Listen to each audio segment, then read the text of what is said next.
Hey nerds, welcome back to another episode of the Nerd Rundown Recaps.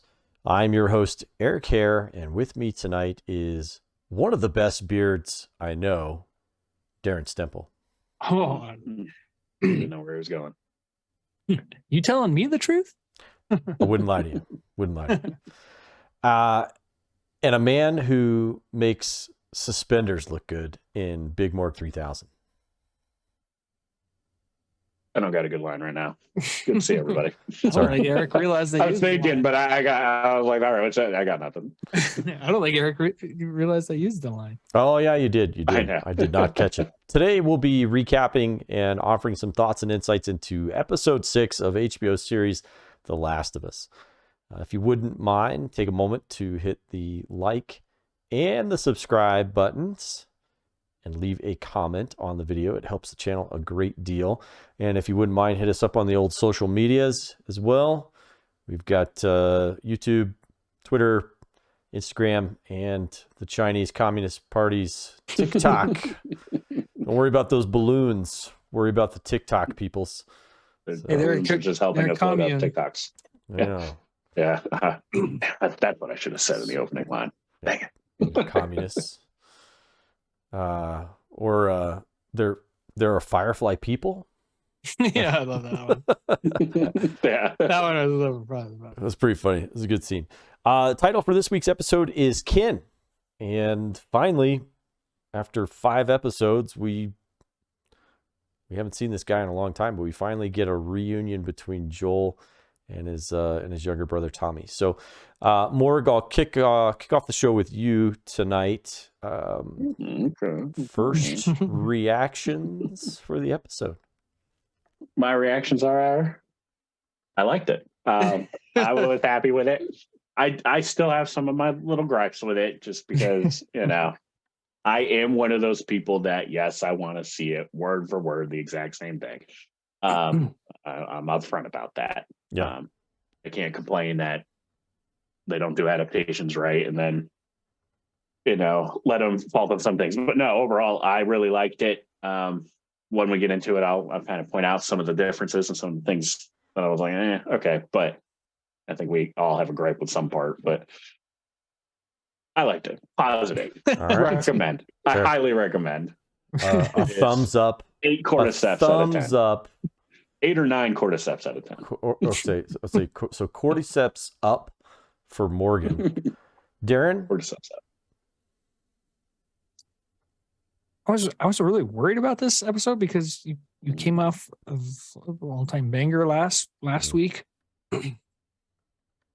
Man, we are living in Pedro Pascal's world. What an episode from Papacito Pedro, who just an incredible actor. We are very lucky to have him. Loved the relationship building between Joel and Ellie. Loved the humor. Loved the emotion at the end. It was one of those episodes I was like, oh, it's going to end here. Nope. Yeah. I kept going. And it kept going. And I was like, I don't want to ever see this episode end. So right. Then it finally did. And man, that's going to be a really tough two weeks. For some people. Yeah. So, because what the show has established that anybody could go, and we don't want to give spoilers for any future episodes or see part 2 of the game in this one. So that might be a little bit tough. Might be a little bit tough. I think there's an easy way of doing it. With the way the show is doing it, so we will have to get into a location spoiler, I guess. Yeah. Right. Location and a possible person spoiler. Yeah. Oh yeah. Yeah. That's it. We won't get into more of that. But great episode. I loved it. I did not want it to end. I wish I was still watching it. Yeah. How about The Outsider? Yeah. Last week's episode was really a great episode, and there was a lot of action in that episode. Since the very first episode, really the first action packed, it was maybe the second episode, but the first action packed one that we've had for a while, where there was quite a bit going on and all that stuff. But this week's episode, all of the action was emotional. And I think my complaint about the Bill and Frank episode was that I didn't really feel like it helped move the relationship between Joel and Ellie along, and it didn't really help the story move along all that much. This episode, on the other hand, moved the story forward a considerable amount, not just chronologically, because we do get a 3-month skip here in the episode, but the relationship between Joel and Ellie is now in a completely different place, and we see that change in how they are as this kind of episode unfolds, because there's a lot of stuff that kind of happens. And like I said, the action happens on the emotional level. And like you said, with Darren, with Pedro Pascal, this was his shining episode so far. This was really, really a wonderful episode to kind of show him, and really let him flex his acting abilities. But the show starts off with the final scene from, well, not quite the final scene, but the scene where Henry has just shot his brother, and he says, "What did I do?"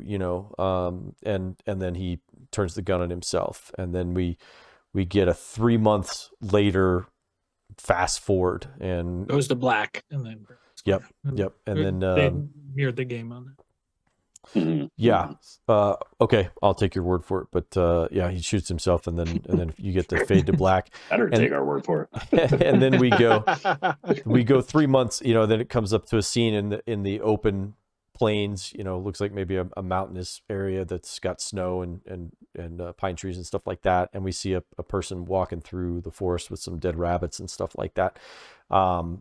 And so, like I said, we've moved forward 3 months in the timeline, and so we don't really know who this person is. You can't really tell from who it is until they walk through the door, and then we see that it's Graham Greene, who is legendary actor.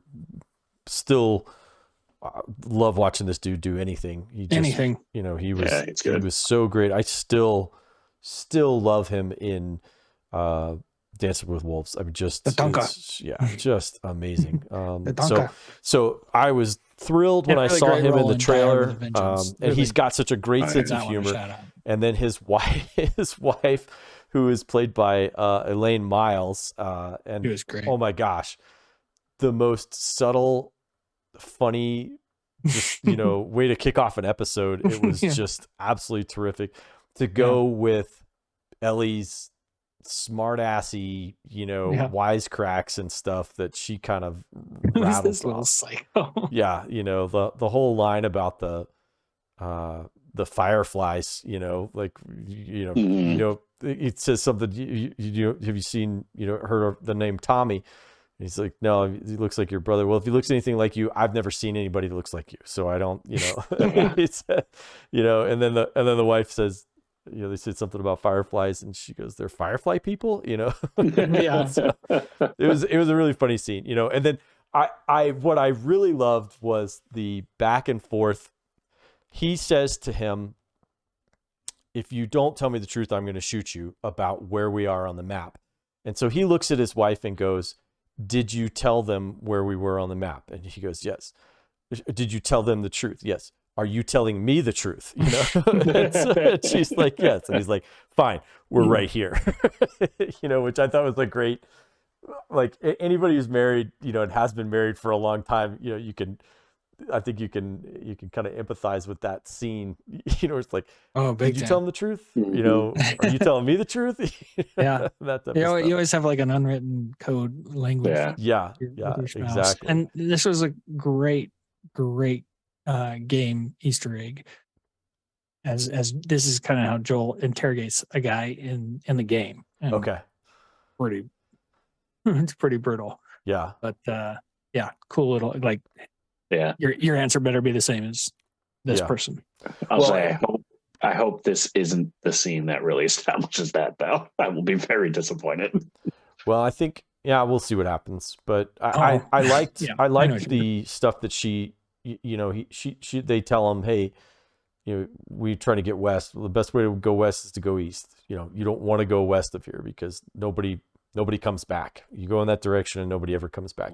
We see the bodies flowing down the river, but some are infected, some are not, but nobody ever comes back from that direction. So and Ellie goes, if you're trying to scare us, you're and it's not going to work. And then the wife goes, yeah, it scared him, and you can see in Joel's face, he's concerned, he really is concerned. So the big reason why is given in episode 1 when that guy's like, there's worse things than infected out there.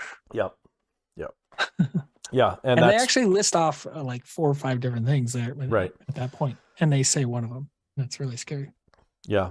So, so then we get where they walk out, and really Joel walks out, and Ellie is behind him. And we see for the first time that something's wrong with Joel, and it's kind of fleshed out a little bit later, but he has what looks like to be like a cardiac event or something. He starts to hear ringing in his ears, and he leans up against the post there, and of course Ellie's like, what's going on? What's the matter with you? and she thinks, are you dying? She says, are you dying?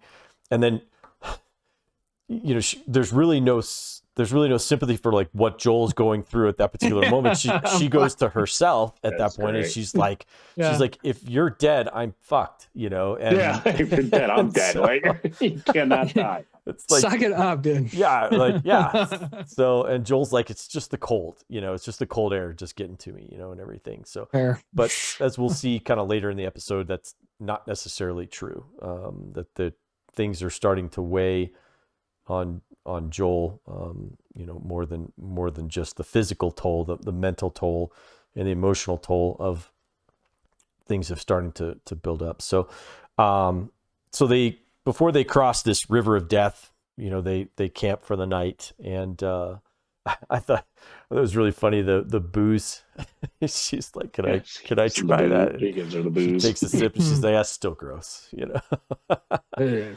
nothing like a whiskey coat. Yeah, apparently. Yeah, I can't imagine what that. I'm sure that thing probably tastes like pure gasoline. Like. Oh yeah, I'm sure it's nothing. Yeah, nothing good. Yeah. So Johnny Walker Blue. They had a really cool. Say Wild Turkey. They had a really cool conversation, because I think up to this point, they've never talked about the future. Neither one of these two have really talked about the future with each other.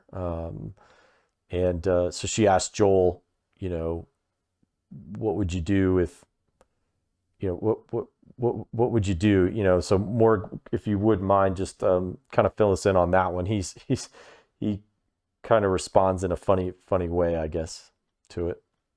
I guess I should. Well, should I talk about anything else too, or how far back can I go? No, you can go wherever you want to go, man. I want to touch a little bit on the cabin scene, or whatever you want to call it. Yeah, because that is something that's not in the game. That was just added. Yeah.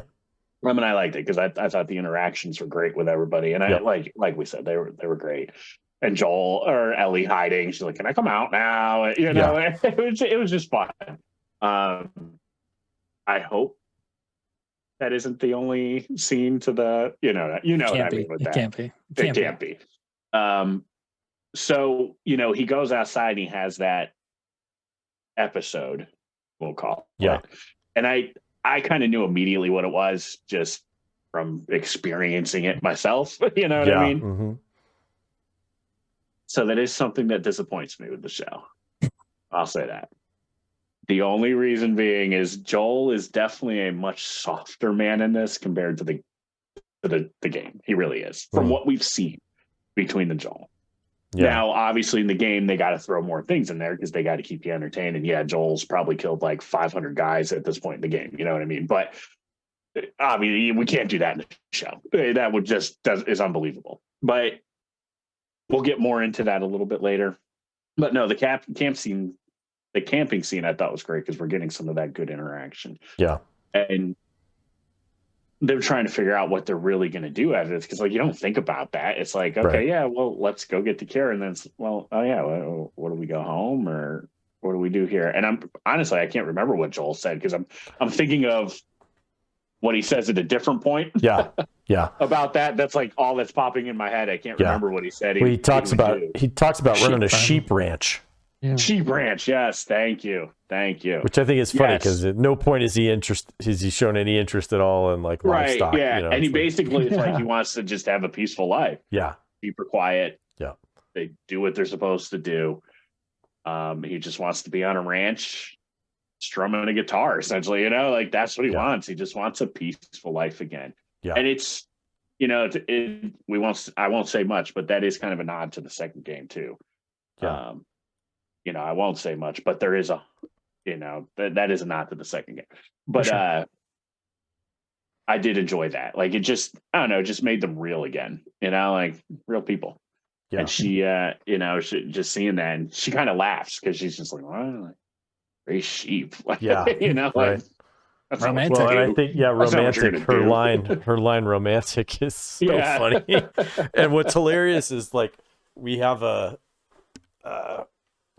text thread that we have amongst us on the podcast, and those of us who guest spotted on there, and Sparks, who does our theme song and music and stuff like that, posted that quote, and I read it and I was like, I don't get it. And then like 5 minutes later, it comes up in the episode, and I was like, "Oh my gosh, that's freaking hilarious!" So that was good timing for Sparks on that one. So it made me laugh. So she missed. I'm surprised she missed an opportunity for like a sheep pun in there. Or something yeah, I'm like sure that. there probably was, and maybe You know. laying it on the cutting room floor. Yeah. But apparently, the original voice of Ellie, the actress who plays Ellie in the video game, is a huge astronaut fan.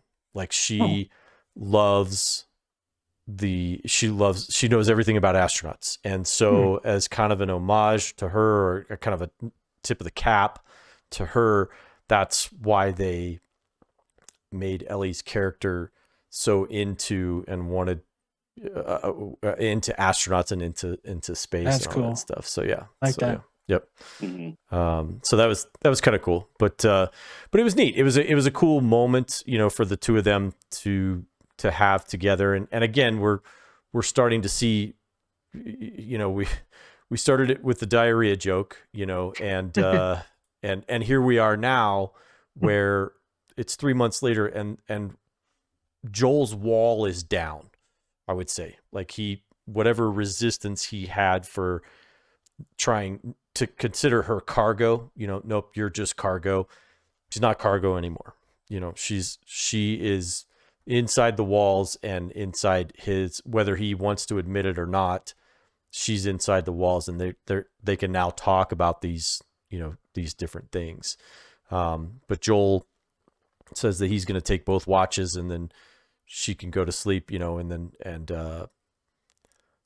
he ends up falling asleep, and wakes up in a bit of a panic and sees her standing there with the rifle, and she took the watch, she saw that he was sleeping, and she took the watch, and she's watched Joel over these last few months do that. And so she knows exactly what she's supposed to do, get to higher ground, do all these things. So she rattles off all these things, and you can kind of see on his face, he's proud of her in this instance, which I think is interesting, because I think if it was Sarah, he would never want to teach her any of these things. He would want to shelter her from these different things. But Ellie's a completely different, child to him.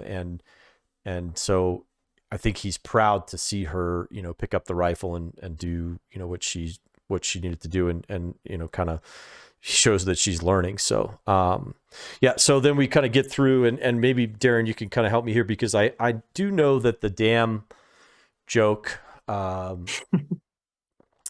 that Classic. the dam, it gets kind of glossed over in the episode, but it has a very big role in the game itself. And so we kind of trade one. It's alluded to in the game, I think, if we trade one locale for another locale in this. So kind of fill us in on how the game goes with the dam location, and then how things go in the episode.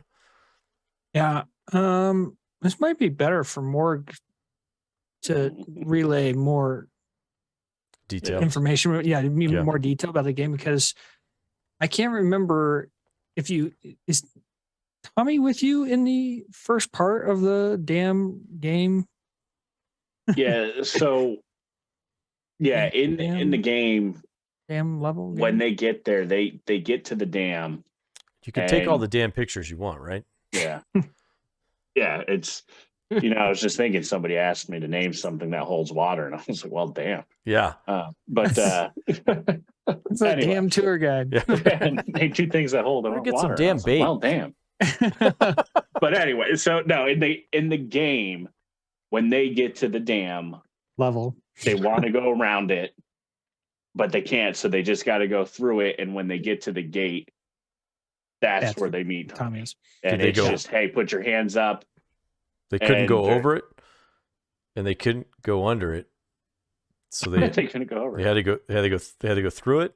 They had to go through it. Okay. They were like, damn. Were they on their way to a bear cave at all, or no? But leading up to that, they have there's a lot of Joel and Ellie moments, because Ellie can't swim, like they've established. So in the game, there's a lot of moments, not a lot, a few moments where you got to like kind of find a way to get her through water, So like that's kind of like what you do there. It's like a little puzzle almost, and you're just trying to get through. But then it's harder as the game goes on. Yeah. Then you run into Tommy right there at the dam. He's at the gate, because they're at the dam trying to get it up and running again. Right. Yeah. Because it went down. Him and okay. Yep. Yeah. Yep. Okay. So the question here is, what's more compelling? Do we do an episode like the game, where it's you go through the dam, you try to get Ellie to cross the water, or do you go with the fully realized version? Right. Spoiler for the second game, location, like I was saying, location spoiler, a fully realized version of Jackson, Wyoming. Wyoming, with what that's what you get in the second game right off the bat. Because let me rewind back to the cabin scene, because there is a discussion about Cody, and the guy in there says that any place that has people, you know what that's like. It's like any place that has people had people, it's gone. So you said Wind River Reservation or something, right? Like that. Yep. Yeah. Yep. So you're correct. I having not played the game, from a narrative perspective, the dam scene doesn't really make any sense, to put yourself through all that from a storytelling perspective, whereas putting them in Jackson allows them an opportunity to put the guard down, if you will, because they're not concerned about their physical security, or at least it's kind of taken a back seat, if you will, to other, to other stuff. They can kind of ease off the trigger because there's other people guarding the gates and all that stuff. So, Morg, your thoughts then on the dam scene versus a fully realized Jackson? So I didn't mind too much that it was in Jackson. Like it was nice to see Jackson, and did a good job. I do kind of wish they did stick with the dam. The only reason being is it was just another, to me, world building, showing like the group having to work on stuff. They're trying to get this together. Again, you're having more bonding with Ellie because you're trying to get her through something. Right. And that's where a lot of it, like,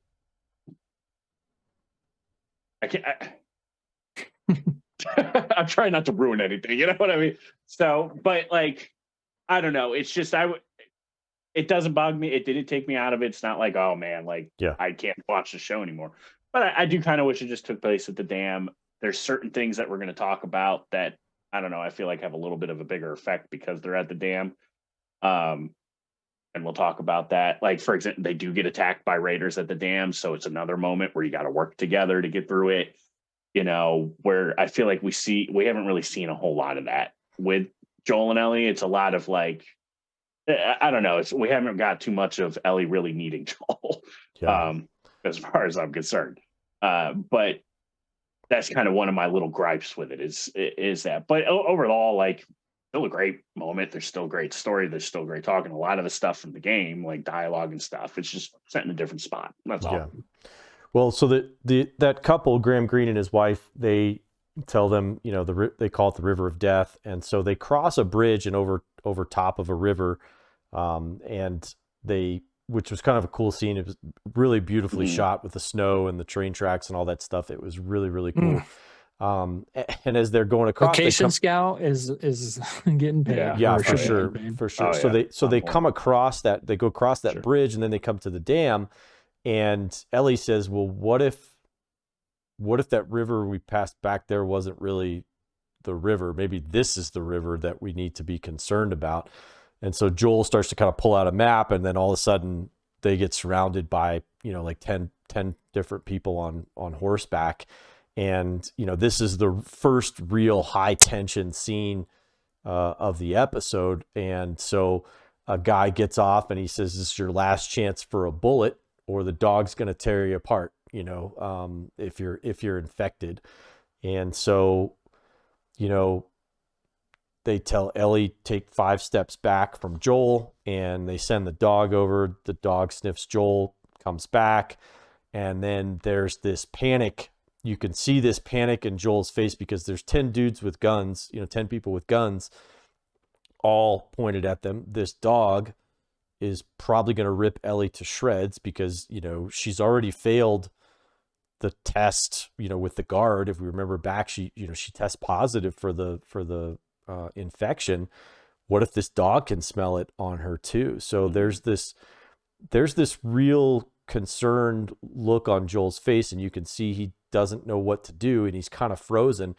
And then all of a sudden, you know, you hear Ellie doing what she's done to everybody since the beginning of this thing, is just she puts the dog at ease, you know, and she, you know, for the most part has been really nice to everybody and makes everybody laugh. You know, usually it seems to be her way of kind of disarming people. So, but one of the riders looks at Joel and asks him what his name is, and he says Joel, and she says, you know, then she doesn't say anything, but you can tell she knows who he is, and so they get on a horseback. Apparently they had 2 extra horses with them. I didn't see them, but apparently there were 2 extra ones, and just, you know, just in case. Just in case. Yeah. And not only that, Ellie, who's never ridden a horse in her life, all of a sudden is, you know, like she was pretty good expert rider. So I was like, all right, you're riding really good. Yeah. And really so then we do get introduced to the set piece that's Jackson, and man, it talk awesome. About like a slice of heaven. Just like the game, you know. It does. I mean, spoiler, it looks just like the game. That's yeah, spot on. Yeah. So I'll take your word for it on that too. So they get into it, and it was really cool because I guess Darren, I'll kind of toss it to you, kind of describe what happens when they get through the doors there, because they don't waste any time. You know, they really don't. No, yeah, they're just coming down Main Street, and there's Tommy hard at work, as you know, you would be in this kind of situation, just always working on making things better. And he yells out, Tommy. And apparently have a great reunion. Both very happy to see you. I love the line that Joel says, I'm here. I came here to save you. Came here to save you. Yeah. Talking about a double entendre. Yep. You know, super double entendre actually. And then they go into the mess hall, and boy, they have their first proper meal in a long time. Yep. And I really love this scene because it shows Joel has his guard up, but he's still a little bit vulnerable to Tommy, and he wants to prove to Tommy that, you know, he's I don't know, still good dad because some of the things he's saying he wouldn't normally say to Ellie. He's putting up a little bit of a facade, and there's a hint towards a character for the second game in this scene. Felt a little random, and then I had it ruined for me that's what it was. So not going to name names or anything. I don't want to ruin that much, but it little quick nod to a future character. Say that. And then they reveal that Tommy and Maria are married, which if you are a gamer, that you would know that was already coming. Right. That was coming. So I don't know. It was just the chemistry between Diego Luna and Pedro Pascal is so good. I think and there's a lot of tension there. Like there's a lot of tension between Pedro and Maria. Yeah, and Maria and I think there's a lot of tension between the other two, between Ellie and Tommy, because I think Ellie sees Tommy as a threat to to her and Joel's relationship. Like, is he going to get in the way of Joel? That's my Joel. Like basically that's, I think, kind of where she's coming from. So there's a lot happening in that scene,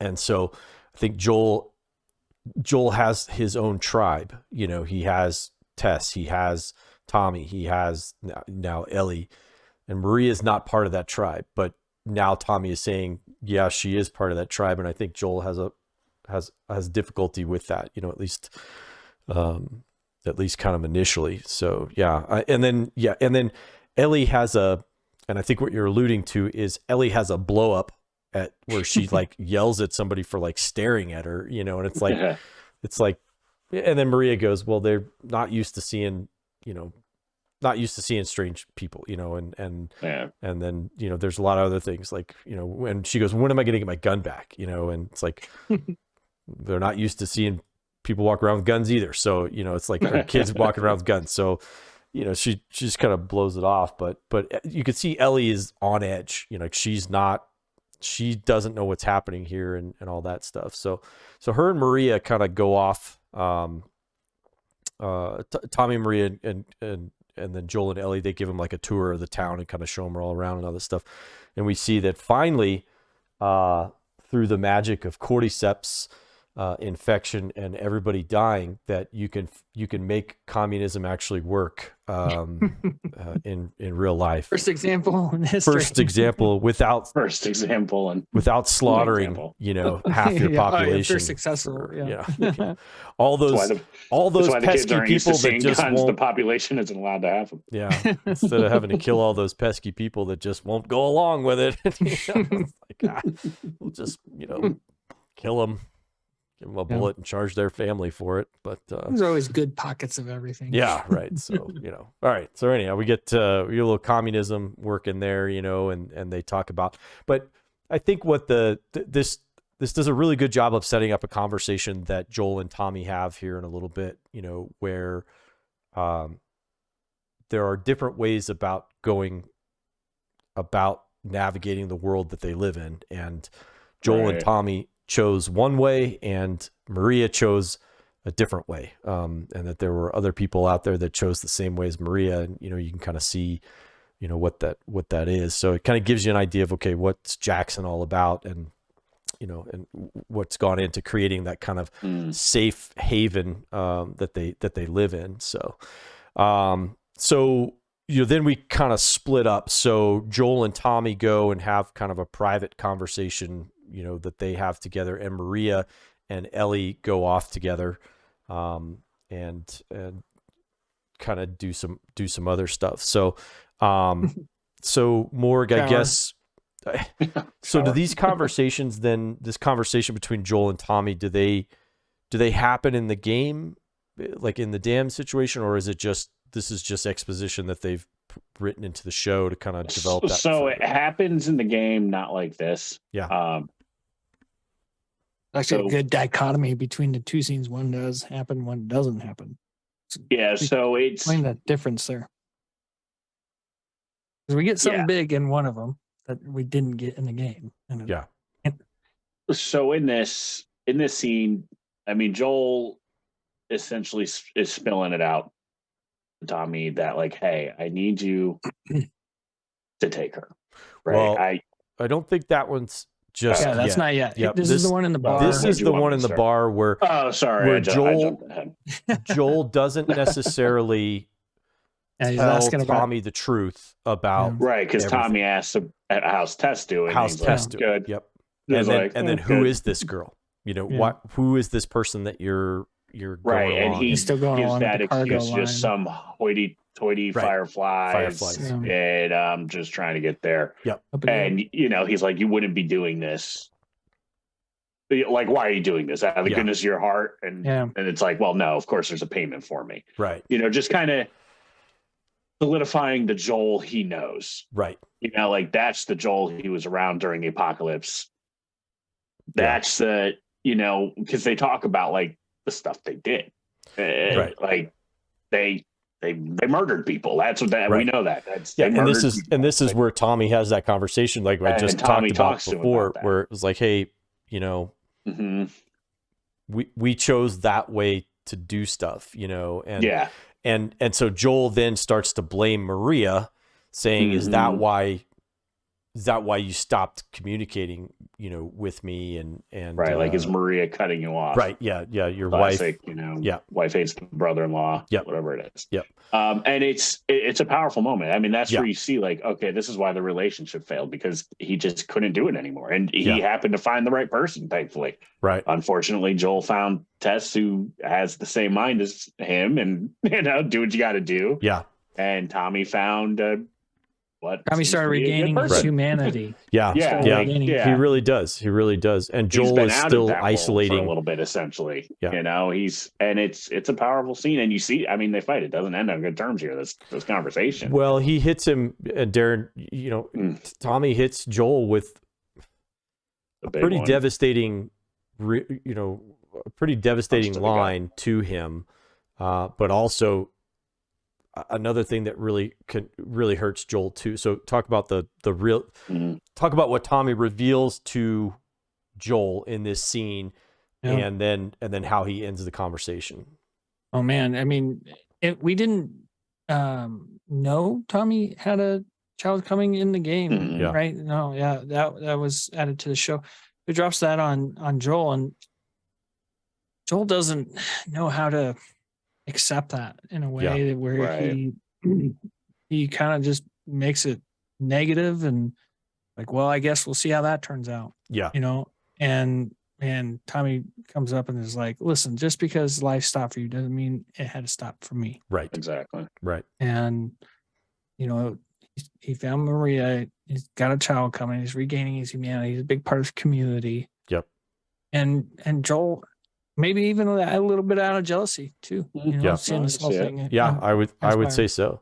And it's funny because Tommy, the way Joel describes Tommy to Ellie when they're driving in the car is that Tommy's a joiner. Like Tommy joins up with all this stuff, and I have to save him all the time. I got to go bail him out. I got to go do all this other stuff. And here's Tommy. He's joined communism. And seems like a leader, even though they say they aren't. But you can tell, he's married to a leader. He's married to one. You can tell him and Maria, the leaders of this. So he's continued to do what but he doesn't need any, at least in this particular at this particular time. He doesn't need any saving by Joel. He's in a pretty good place and all that. I think that also frustrates Joel. I think it does too. But Joel wants to get saved. The line that he says to him, just because life stopped for you doesn't mean I've stopped for me. You could tell that really cut Joel pretty deep, and so Tommy leaves the bar and Joel steps out of the bar, and then we have our second instance of this anxiety attack that hits him. Because it's also Tommy is saying, no, I will not take her. Yeah, I'm not going to take her. You can't dump her off. This isn't my problem. Yeah. Type thing. Well, he's not going to come with them. He's not going to go with them. I'm not going to go. He's going to stay. He's going to stay there. So he walks out of the bar, and oh my gosh, man.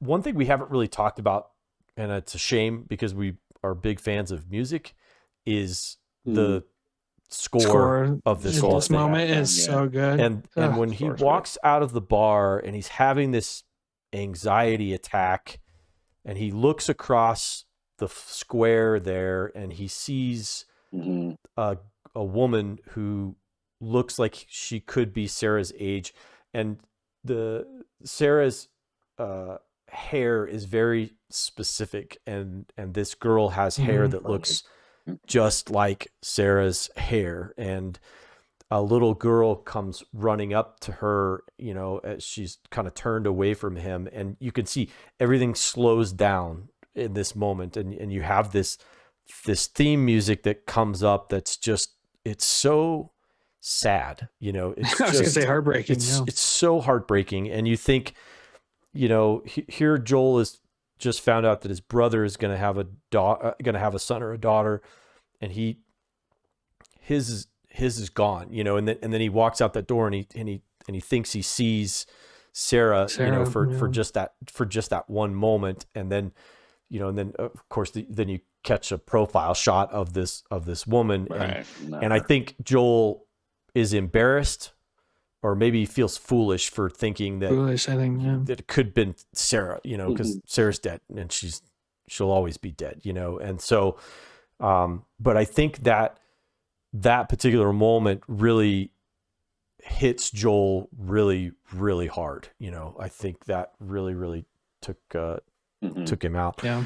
So Ellie and Maria are back at Tommy and Maria's place, and she's kind of poking around and doing all this stuff, and she sees a chalkboard up above the fireplace, and there are two names on it, and they're both names and dates of Kevin and his date of birth and his death, and then Sarah and her date of birth and death, which I thought was kind of interesting. Is her death is actually the 27th. I don't know if you guys noticed the detail in that one. I did notice that, which was kind of cool, because it was like, okay, well, it was like 2 a.m. It was like 2 a.m. when she was killed. So it was not the 26th. It was the 27th that she passed away. But that was pretty cool, and so Maria and Ellie are talking, and she says, I'm sorry about your kids dying. And she says, well, Kevin was mine and Sarah was Joel's, and, and you could see Ellie, this is the first time Ellie's heard of Sarah, and so Morg, is that, I imagine that's different from the game, right? That happens in a different format, that happens in a different way. How did that? Yeah, it doesn't happen at all. Like, she does find out about Sarah at some point, because they talk about it. In fact, I think it's at an upcoming part in this episode. Is where they really kind of start to talk about it. But she does find out through Maria. Yeah. Because she mentions that, but we never see the conversation take place. Okay. Which I thought was I like that they gave. I like that they gave this a little background and showed us. I thought that was good. I like, because it always felt a little random that it would. Right, it was just out of nowhere. She's just like, Well, I thought it was cool. I liked it. Maria, and she tries to warn him about Joel. She's like, what he did. Yeah. She sticks up for Joel. He murdered people. Yeah, I know that. So did Tommy. But she doesn't. But he doesn't do it anymore. He doesn't. He's. He doesn't do it. She's like, he doesn't kill people. He doesn't kill innocent people or whatever. Anymore. So just to qualify it there. But it's interesting because there is a the show has a weekly podcast that they talk about, and one of the things that they talked about this particular scene was there isn't a lot of violence in this particular episode, a lot of physical violence, but this scene is a boxing match between Ellie and Maria verbally. Like, there is a ton of sparring that goes on between the two of them, and Maria is like, I think by the end she tips her cap to, Ellie, and she's a worthy opponent. I think in this, Ellie holds her own and everything, but Maria, Maria gives her some fresh clothes. She gives her, which this, one of the funny things is no episode of any show that I've ever seen that has to do with anything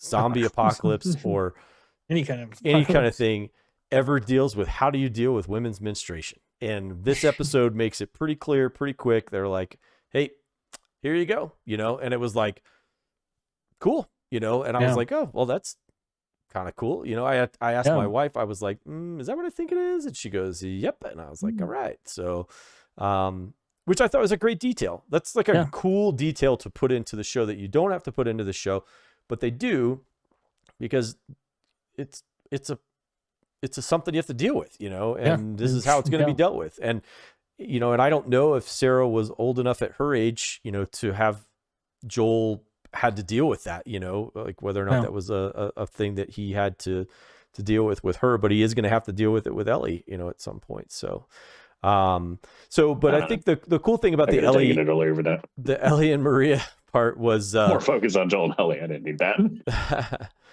I think the part that was cool about the Maria and Ellie part was the parting line that Maria gives her about be careful who you trust, because it's only the people you trust that can betray you. And I thought that was pretty interesting. So I have a feeling like that's going to lead, could be foreshadowing of something, to come in some way, shape, or form. So, but then Maria takes Ellie to the movies, and they're watching The Goodbye Girl with Richard Dreyfuss. I don't know if you've ever seen that one, but I thought this kind of won interesting. An Academy Award for that. Yeah, it's a great. Well, Richard Dreyfuss was really great. So freaking good. Yeah, but he, it's an interesting. It's a great pick for a movie because it is about a single mom and a daughter, and this guy, who ends up, and really it's the little girl that picks him, in the movie. It's not the mom, actually. It's the daughter that, that really kind of does it. So it's kind of interesting that it was good. It was a good place to put that in. I thought that was really, really good. But more, we cut to the scene, and this is, I think, the scene that you were alluding to earlier, where Joel is in the one place, and he's trying to fix his boots. We saw him earlier putting duct tape on it, and now he's got the whole sole off and everything. So how does this break down then? Because this is huge, and I'll ask both of you to kind of chime in on this, because this is a gigantic emotional scene, and I actually watched this scene like 2 or 3 times because it was so. We talk about Papa Pedro. Yeah, this was his scene here, but more. What did you kind of walk us through this part of the episode? So he does. I mean, Pedro does a phenomenal job in this scene. Both actors do. I mean, they're both great in this scene. You can see it in their eyes. So basically, Joel. This is where Joel comes clean and says, "Listen, here's the deal. She's immune." Yeah. All right. He's like, BS. He goes, I've seen it myself. In the game, they talk about the spores and this. He's like, no, I've seen her get at that. I've seen the marks. This was however long ago, and she hasn't changed. Like, this is legit. It was months ago. Because he's now appealing to the hope side of Tommy, Tommy who was fighting for a cause to hopefully save the world. Well, here it is. Yep. Right. Yep. Now he does a great. Now here's a part. And so I have an issue with this, and I liked it at the same time. Okay, I liked it because it's phenomenally done. But here's the issue. Again, this show is doing a good job, like a good job at. Joel is soft in this. He is a softer man in this. We hear hints of how tough he is, but you see very little bit of it in the show. As far as I'm concerned, in the first episode, he beats up the shoulder, but it looks like he's having like a PTSD moment where he beats up that soldier. In the game, no, when he kills people, it's because he needs to kill them. Like, that's what he's doing. He's not having a moment. But here he basically breaks down and he says, listen, I'm old, man. Like, I can't hear, falling apart. I can't keep her alive. In the game, it was, no, I just got to ditch her. I'm not taking care of this anymore. She's cargo. Yeah. And he's trying to get rid of her. Now, you could tell he's a little connected to her because, I mean, you spend time with people, you're going to get connected. But up to this point in the show, he's still very guarded with her. Yeah. As far as, no, like, I need to get away. And I think in his head, it's because, like, I can't get attached. I can't let that happen again. Now, in the show, he talks about how weak he is and stuff, where that annoyed me. I mean, as we know in the game, it's a little ridiculous. He is pretty much invincible. But I just didn't, I don't get the whole toughness with Joel in this show so far as I did in the game. And that's because we haven't seen him do a whole lot of tough stuff, realistically. And by tough, I mean, don't get me wrong, they're in the apocalypse, this shit sucks. But I just mean a lot of like brutal hand-to-hand killing or anything like that, because that's what you have to do in the game. I mean, bullets aren't everywhere. You're not shooting all the time. If you do, you run out of ammo and you die, right? Like, that's how it works. So you got to be a little sneaky. You got to be more forceful. You got to be where you just, we'll talk more about it later, but like, I don't know. I'm just not getting it. And here he is. He's like, listen, I can't do it. I'm too weak. I can't hear. I'm like, whereas in the game, it was just a fight. Like, no, you need to take her. She's immune. And Tommy's like, all right, I'll do it because she's immune. You know what I mean? Like, Yeah, it makes sense. He's like, well, I got to see this through. I can't just say, no, sorry. Like, I got to do what I got to do. yeah. So that, I don't know, that kind of, now it's a well done scene. It's well acted. It's fantastic. It's beautifully shot. It is emotional. I felt it. I was like, dang, that's rough. But there's still that part of me that's like, well, you know what? Like, I haven't seen Joel really be tough yet. Darren, what are your thoughts? Here we go. For the people listening, he rolled his eyes. really appreciate. But you could hear him. You could hear it over there. You can hear the eye roll. I really appreciate Pedro Pascal. He freaking knocked this scene out of the park, and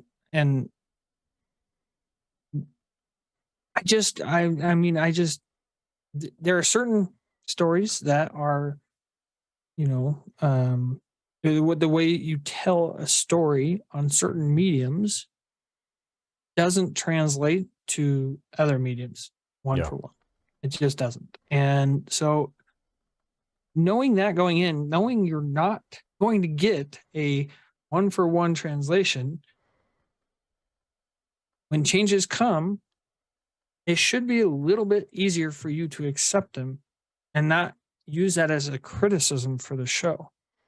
Because it shouldn't be used as a criticism that Joel has been aged up 10 more years. He's older. He's 56 years old in this TV show. I'm almost 40, and I feel like he could just murder me with one punch in this show. Believe me, I'm like, I can't wait till I'm not like, I can totally wait till I can get to 56. So it feels more realistic, of a more realistic human, because you have to tell a more realistic human story. Well, you don't get do in the game, because you don't in the get game, 10 tries to get you through. get to unlimited tries. Yeah. I mean, at some point, having that be episode, you can't have every episode, boom, clickers, episode, boom, clickers, next episode, runners or stalkers or hunters or raiders. You can't just shoot it out every single No, I don't think so. I would just appreciate appreciate seeing him actually do something a little more, though. Sure. You know what I mean? Like, I don't mean every episode, but I mean, how many times have we had to see Joel actually fight? And I'm not talking a sniper scene. That's a little different. Like, I could do a sniper scene, but I can't go out there and fight a bunch of raiders. But I don't need to see. I don't need to see him fight every single episode to understand he's a good fighter. We've seen him fight. I don't think he doesn't really believe it at this point. Later in the episode, we realize he's I think not. even he doubts himself in this whole thing. Like, all he feels like he's done is fail her. Yeah, he feels like he's failed her at every step, and he feels like at this point he's going to fail her, and she's going to die, and it's going to be because he's too old and he's too slow, and he doesn't feel like he's up to the task at all, and so I think that fear of failing her, and really because he's starting to believe. he's starting to believe that she can change the world, and because of that, if he fails, he'll fail everyone, not just her, not just he'll fail Tommy, he'll fail Maria, he'll fail this new baby that's coming. And so he's like, the stress and the weight is just unbearable for him at this particular point, you know. And so what we don't I don't know. I guess I don't know. I do want the same character. Well, like when I think I you're watch probably play a going to game, get it. I want that character in the show. I think you're probably going to get it stuff. as the show goes on. I think at this point they've been reserved, but I think what you'll probably see maybe going forward is that, and we'll see what happens, but they definitely Joel's gloves are going to come off, and you'll see that tougher Joel kind of moving forward, because he's finally accepting what his actual role is in this whole thing, you know, and I think he's still fighting it, you know, as he kind of goes along. But what we don't really understand is that Ellie actually left the movie, and she's listened to the conversation outside the door. And so she goes back to the house, and, you know, after Joel, and so Tommy agrees that he'll take Ellie to the Fireflies. And Joel says, you know, it's the last thing I'll ever ask of you, you know? And so Tommy agrees to go do it, you know?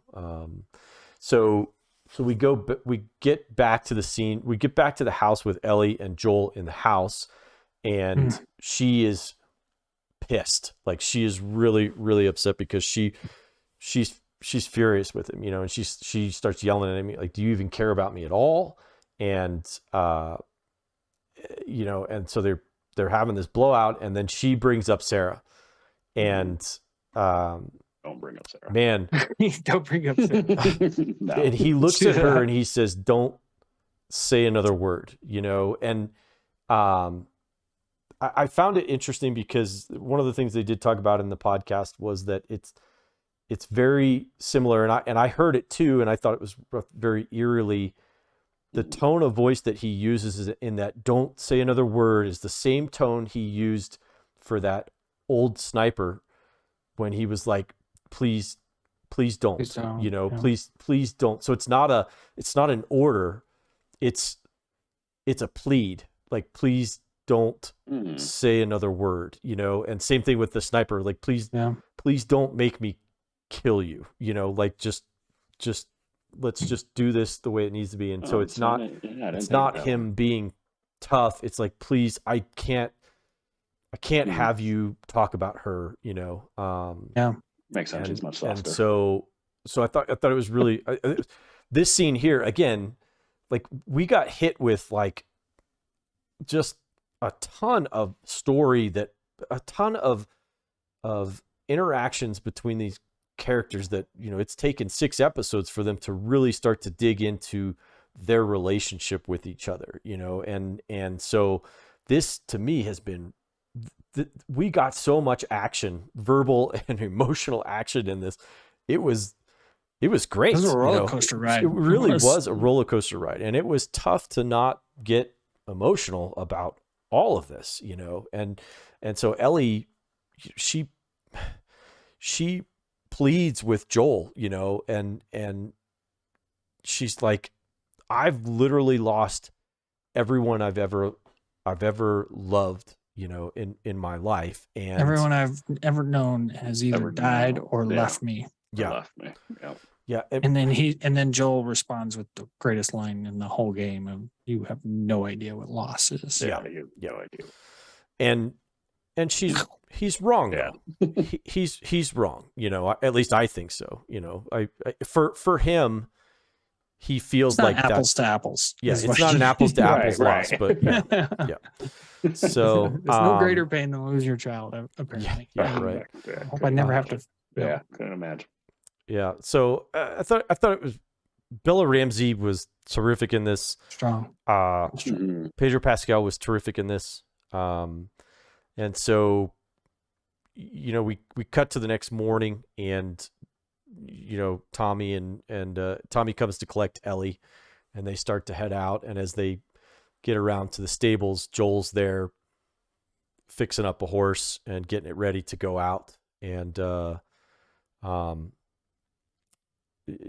and so they have this conversation, and Joel can't let Tommy take her. He's in. I guess at that point he's made the commitment. At least that's my thought. I don't know about you guys, but I think overnight that fight, he stewed on it overnight and was like, okay,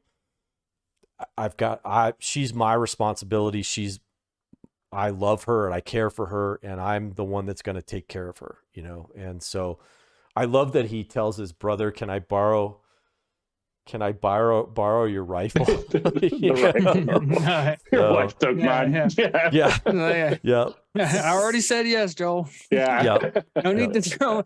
And then he says, I was going to steal a horse. Yeah, he says, I would have yeah. given you a horse if you wanted it, but Yeah.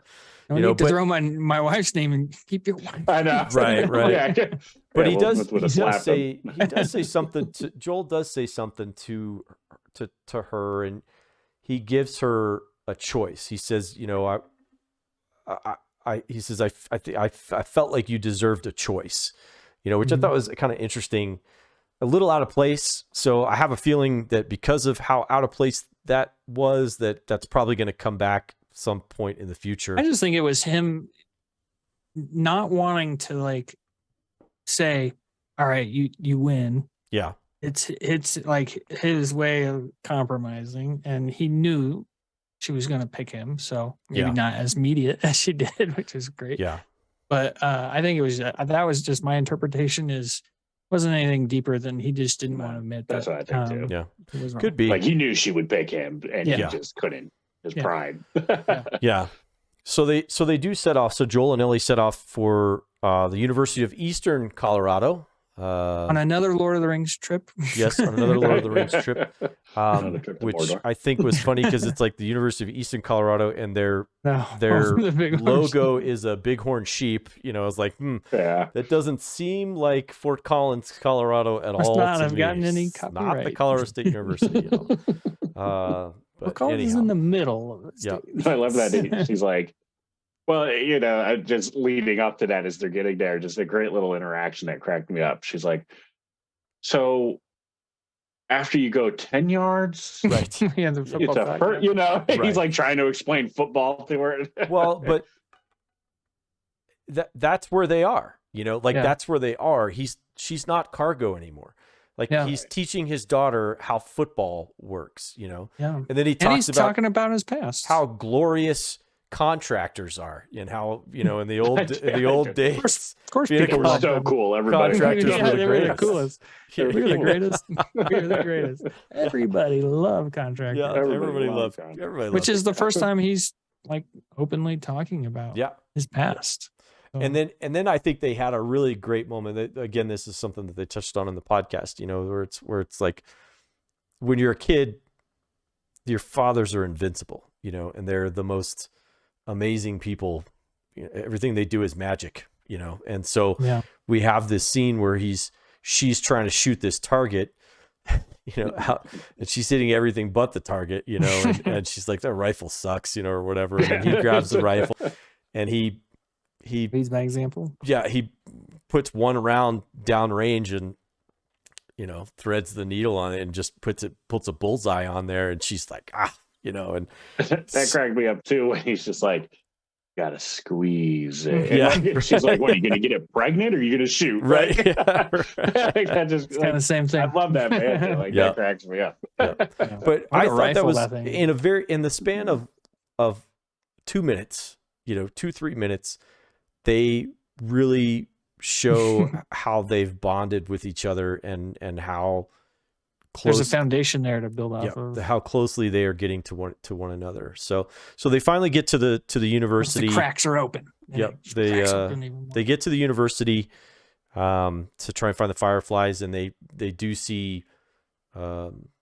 spray paint and stuff like that on there from their logo and all that good stuff, but it's pretty clear, once they start going through the buildings that there's monkeys running around all over the place. And it's pretty clear that at some point or another, they did have some sort of medical setup there. You can see remnants of that, but at this point they're gone.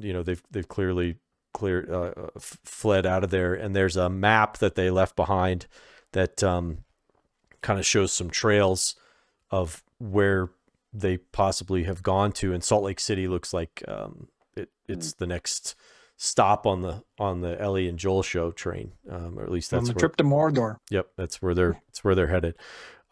So while they're in the building, they start to hear people outside, and it looks like these guys are just kind of hunters, I guess, or just these are the people, these are the NPCs that you kill in the game, Morg. Yes, So these are the NPCs we kill. The nameless people with bats. Right. Just get destroyed. So, Darren, I guess, kind of wrap up that scene for us as we, and because I think, Morgan, you said the same thing too, is that stealth is part of the game, and that's, you can kind of see that. And I think, Darren, you mentioned the same thing, which was stealth as part of the game. And so they, stealth out of there. They try and stealth out of there. Really, they almost prefer, I almost do stealth out of there, and then at the last second, Ellie sees some guys sneaking up on Joel, who doesn't hear him. Luckily, the guy or Joel ducks because of Ellie's warning, and the bat breaks on the tree, and then they get into a nice little scuffle, and Joel rips this dude up pretty good. Yeah. Unbeknownst to Joel, though, he got stabbed by the shiv of the broken bat. Right. I mean, do you not think he's tough after that, Morgan? Is that not like tough enough? So no, wasn't tough enough. No. So that was a moment of like the real Joel in the video game would have ducked out of the way of that shiv, bashed his head. No. Yeah.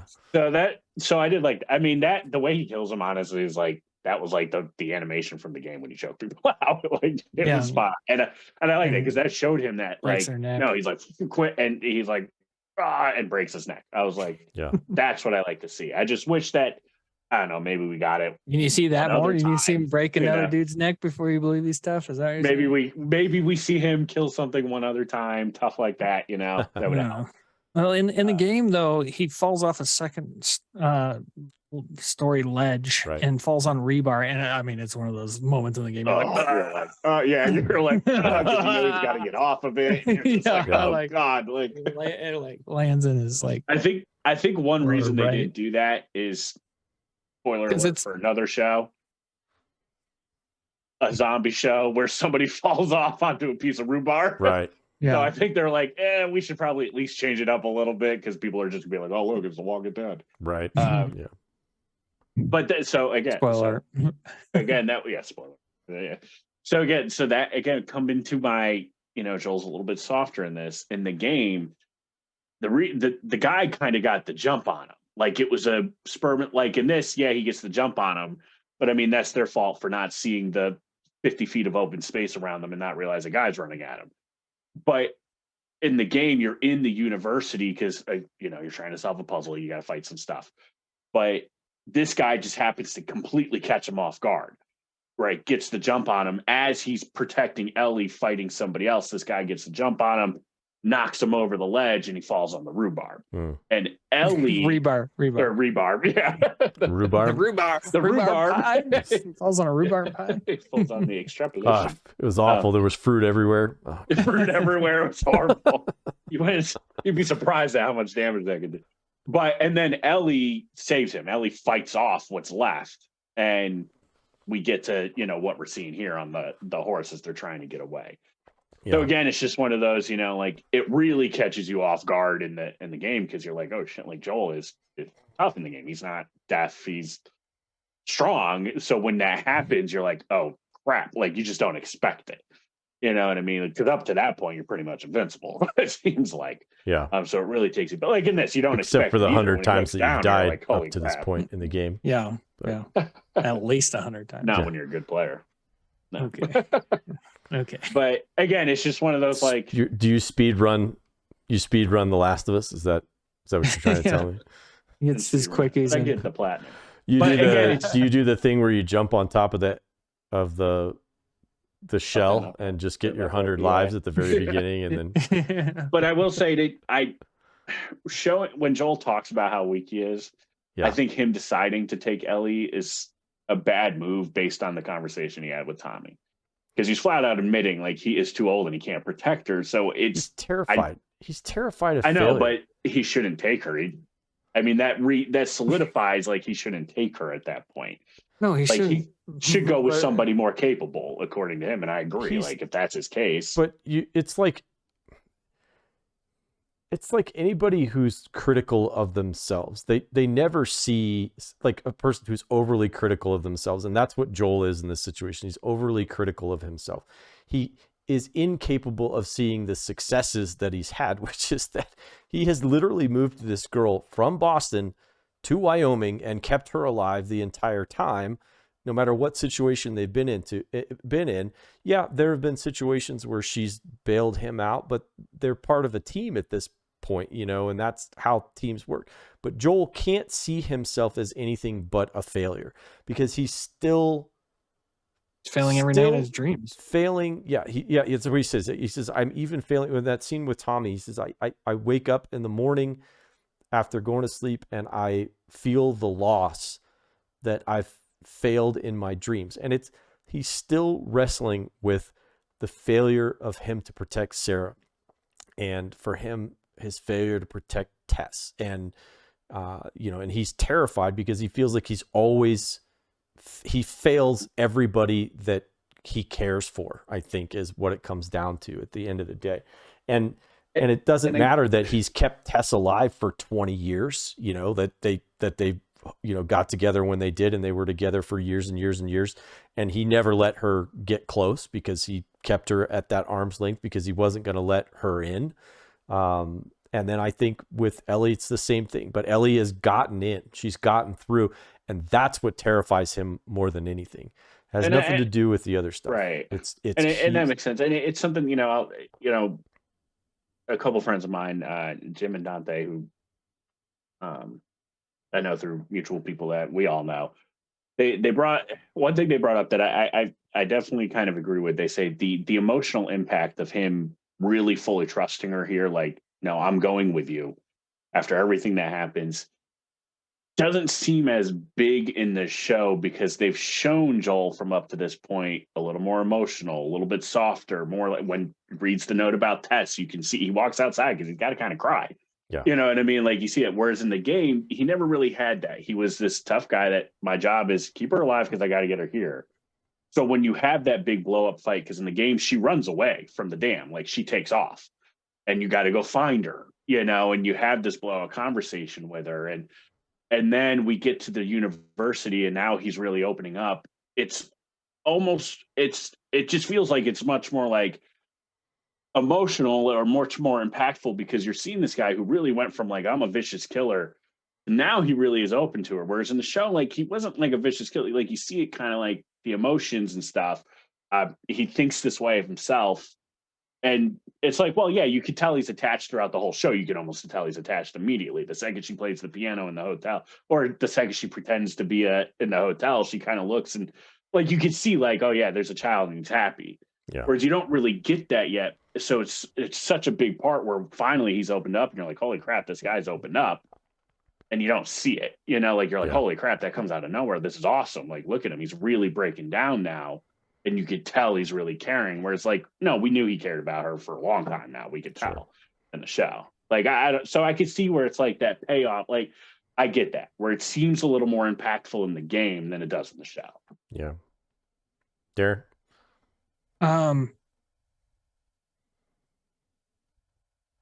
When you're playing a video game, you have agency over that character. And you have to believe that this character is going to be able to fight through these clickers and these raiders and these bloaters because that's how you continue on. That's how they get you to continue to play the game. They have to make this right. And I'm saying I don't need him killing constantly, anything like that. But they have to create this. They have to create this persona and this character.